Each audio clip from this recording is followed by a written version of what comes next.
अस्सलाम वालेकुम, welcome to Urdu word. Urdu grammar के सिलसिले की ये चौथी वीडियो है और आज इस वीडियो में मरकब इज़ाफ़ी को सादा और आम फहम अंदाज में बयान किया जा रहा है।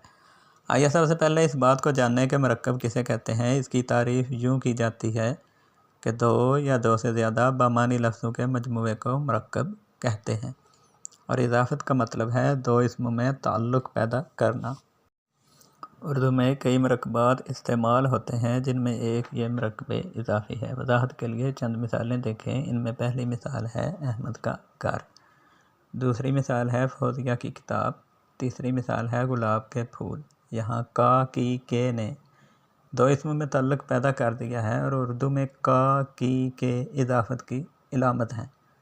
लिहाजा वो मरकब जिसमें इज़ाफ़त के ज़रिए से दो इस्मों में ताल्लुक़ हो इसे मरकब इज़ाफ़ी कहते हैं। उर्दू में दो तरह के मरकब इज़ाफ़ी इस्तेमाल होते हैं। एक ये जिनमें इज़ाफ़त के लिए का, की, के इस्तेमाल होते हैं।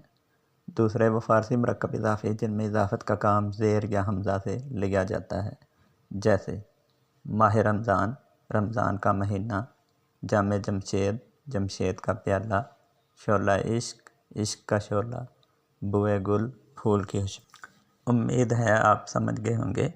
ताहम यहाँ एक अहम बात याद रहे कि उर्दू में मर्द नेक, आते बाद, दिल नादां, शब तारीख जैसे अल्फाज भी इस्तेमाल होते हैं और ज़ेर की इलामत देख कर इन पर मरकब इज़ाफ़ी का गुमान होता है, लेकिन यह मरकब इज़ाफ़ी नहीं हैं बल्कि यह फ़ारसी मरकब तौसीफ़ी हैं।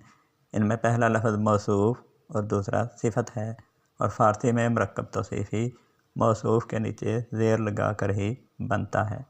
आज की वीडियो बस इतनी ही। अल्लाह हाफ़िज़।